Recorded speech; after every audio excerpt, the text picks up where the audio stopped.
श्री कृष्णा। राधे राधे। सभी माता बहनों को कार्तिक माह के 14वें दिवस की हार्दिक शुभकामनाएं। आज सुनेंगे कार्तिक माह का 14वें अध्याय की कथा और सुनेंगे पतवारी माता की कथा। तो आपका कार्तिक स्नान कैसा चल रहा है, कृपया करके कमेंट बॉक्स में जरूर बताएं। तो पहले सुनेंगे पतवारी माता की कथा। बोलो पतवारी माता की जय। एक गांव में दो सास बहुएं रहती थी। सासू माँ व्रत करती, कार्तिक स्नान करती, लेकिन उसकी बहू क्या करती थी, सुबह सवेरे उठी और खाना पीना खा लिया करती थी। तो सासू माँ अपनी बहू से बड़ी ही दुखी थी। वो सोचती कि करूं तो करूं क्या, मेरे मन में पंडितों को भोजन कराने की है, लेकिन मेरी बहू तो सुबह सवेरे उठती है, सबसे पहले भोजन कर लेती है। तो उसके मन में क्या आया कि क्यों ना इसको किसी काम से बाहर भेज दूं, जब पंडितों को भोजन करा दूंगी तब इसे वापस बुला लूंगी। तो अपनी बहू से कहा कि अरे बहू, तू ऐसा कर, आटा लगा दे। तो उसने आटा लगा दिया। आटा लगाने के बाद उसकी सासू माँ बोली कि ये कंबल ले जा और जब तक ये काले से सफ़ेद ना हो जाए तो घर मत आना। तो उसकी बहू मन में सोचती है कि काला कंबल कहीं सफ़ेद होता देखा होगा। कोई बात नहीं, ठीक है, सासू माँ ने कहा है तो मैं चली जाती हूँ। उसी कंबल में से और गुदे हुए आटे में से 2 रोटी का आटा निकाल ले जाती है और चल देती है। चलते चलते रास्ते में पहुँचती है तो किसी आदमी की मृत्यु हो जाती है। उसकी चिता जल रही होती है। उस चिता पर वो 2 अंगे बना लेती है और आगे चलती है। वहाँ पतवारी माता का मंदिर था। पतवारी माता को रोज सुबह सवेरे सब दुनिया नहवा के जाती, घी गोड़ लगा के जाती। उसने क्या किया कि पतवारी माँ से मुख से और थोड़ा सा घी ले लिया। घी लेकर और अपने अंगे चौपड़ लिए और नदी किनारे चली जाती है। कंबल को धो के वहीं डाल देती है। इधर पतवारी माँ सोचती है कि देखो ये बहू कैसी, दुनिया तो आती है, कोई गुड़ लगाती है, कोई घी चढ़ाती है, कोई दूध चढ़ाती है, कोई जल से मुझे नहलाती है, और ये तो मेरा उल्टा ही घी ले गई। तो औरतों की आदत होती है, कोई बात हो जाती है तो मुंह पे उंगली रख लेती है। तो पतवारी माँ ने भी अपने मुंह पे हाथ रख लिया। तो सारे गांव में ढिंढोरा पिट गया कि अरे क्या गलती हो गई है, आज तो पतवारी माँ ने मुंह पे हाथ रख रखा है। तो सब कोई आवे, पूजा पाठ करे, विनती करे। धीरे धीरे धीरे धीरे सारा गांव जुड़ गया, लेकिन पतवारी माता ने हाथ नहीं हटाया। सारे गांव के बुजुर्ग बोले किसी से कोई गलती हुई है, सभी माफ़ी मांगो। तो सबने माफ़ी मांगी, लेकिन पतवारी माँ ने हाथ नहीं हटाया। तो सारे गांव के बोले कि ऐसा तो नहीं कोई बाहर गया हो, उसको भी बुला लो, उससे कोई गलती हो गई हो। तो बुढ़िया माई के मन में विचार आया कि कहीं ऐसा तो नहीं कि मेरी बहू ने कुछ कर दिया हो। तो उसकी बहू को बुलाया जाता है और उससे कहते हैं कि चल घर, और पतवारी माँ ने मुंह पे उंगली रख ली है, तूने तो कुछ नहीं किया, चल के माफ़ी मांग ले। तो रास्ते में उसकी बहू जब आती है तो एक मोटा सा डंडा उठा लेती है, उठा के और सीधी मंदिर में घुस जाती है और पतवारी माँ से कहती है, हे पतवारी माँ, मैं अपने घर से आटा लाई, चलती चिता पर मैंने सेके, तेरे से थोड़ा सा घी और गुड़ ले लिया तो तू उसी में अपने मुंह पे हाथ रख लिया, या तो उंगली हटा ले, नहीं तो अब दूं डंडा। पतवारी माँ सोचने लगी, ये तो अनभिज्ञ है, कुछ जानती नहीं है, मैं अपना हाथ ही हटा लेती हूँ, नहीं तो सचमुच में डंडा मार देगी।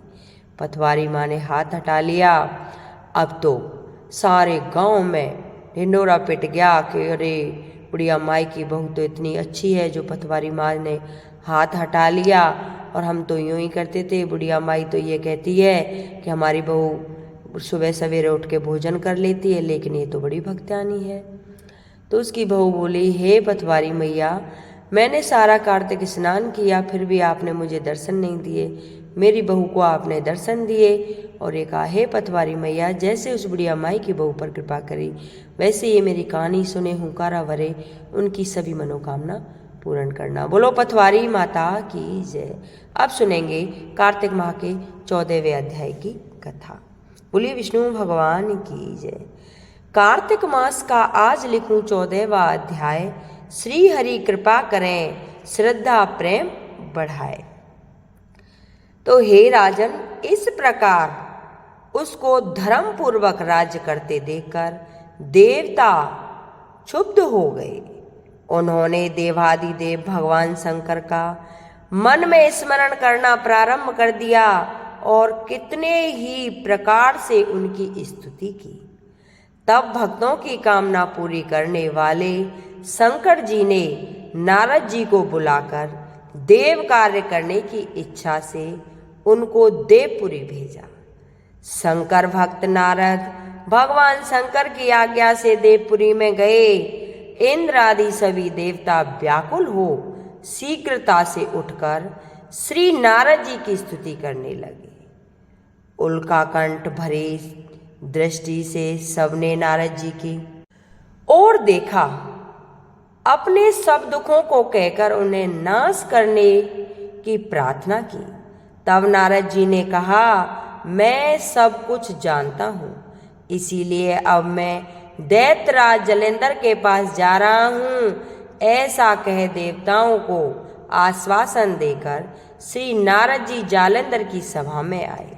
जालंधर ने नारद जी के चरणों की पूजा कर हंसते हुए कहा, हे ब्राह्मण, कहिए आप कहाँ से आ रहे हैं और कहाँ कहाँ पर आपने क्या क्या देखा? यहाँ कैसे आए हैं? मेरे योग्य जो सेवा हो उसके लिए मुझे आज्ञा दीजिए। जालंधर के इस प्रकार के वचन को सुनकर नारद जी प्रसन्न होकर बोले, हे दानवराज महाबुद्धिमान जालंधर, तुम धन्य हो, क्योंकि इस समय सब रत्नों के भोक्ता एक तुम ही हो। हे दैत्य श्रेष्ठ, अब आप मेरे आगमन का कारण सुनिए, जिसके लिए मैं आज यहाँ आया हूँ। हे दैत्यराज, मैं स्वेच्छा से कैलाश पर्वत पर गया था, जहाँ 10,000 योजन में फैला कल्प वृक्ष का वन है। वहाँ पर मैंने सैकड़ों कामधेनुओं को घूमते हुए देखा तथा यह भी देखा कि वह वन चिंतामणि से प्रकाशित परमादित्य अद्भुत और सब स्वर्णमयी है। मैंने वहाँ पार्वती के साथ स्थिर शंकर जी को भी देखा, जो सर्वांग सुंदर गौरव वर्ण त्रिनेत्र और मस्तक पर चंद्रमा धारण किए हैं। यह देखकर मुझे बड़ा ही आश्चर्य हुआ कि इनके समान समृद्धिशाली त्रिलोक में कोई है ही नहीं। हे देवेंद्र, उसी समय मुझे तुम्हारी भी स्मृति का स्मरण आया और उसे देखने की इच्छा से तुम्हारे पास आया हूँ। यह सुनकर जालंधर को बड़ा हर्ष हुआ। उसने नारद जी को अपनी सब स्मृति दिखा डाली। उसे देखकर देवताओं का कार्य करने के इच्छुक शिव प्रेरित नारद ने जालंधर की बड़ी ही प्रशंसा की और कहा, निश्चय ही तुम त्रिलोकपति होने के योग्य थे। तुम्हारे लिए ऐसा होना कोई विचित्र बात नहीं है। मैं देखता हूँ कि तुम्हारे पास सब कुछ है, किसी बात की कमी नहीं है। ऐरावत, उच्च श्रवा घोड़ा, कल्प वृक्ष और कुबेर की निधि तुम्हारे पास है। मणि और रत्नों के ढेर भी तुम्हारे पास लगे हुए हैं। ब्रह्मा जी का हंस युक्त विमान भी तुम्हारे पास है और दुलोक, पाताल और पृथ्वी पर जितने भी रत्न आदि हैं वह सब तुम्हारे ही तो हैं। मैं तुम्हारे इस प्रकार के रत्न ऐश्वर्य को देखकर बड़ा प्रसन्न हूँ, परंतु तुम्हारे पास कोई स्त्री रत्न नहीं है, इसलिए तुम्हारा यह सब कुछ फीका है। तुम कोई स्त्री रत्न ग्रहण करो। नारद जी ने इस प्रकार के वचन सुनकर दैत्य काम से व्याकुल हो गया। उसने नारद जी को प्रणाम करके पूछा कि ऐसी स्त्री कहाँ मिलेगी जो सब रत्नों में श्रेष्ठ हो। यदि ऐसा रत्न कहीं मिले तो मैं उसे अवश्य लाऊंगा। देव ऋषि नारद बोले, ऐसा रत्न तो कैलाश पर्वत पर योगी पुरुष शंकर के पास ही है। उनकी सर्वांग सुंदर पत्नी देवी पार्वती ही मनोहर है। उनके समान सुंदरी मैंने आज तक नहीं देखी।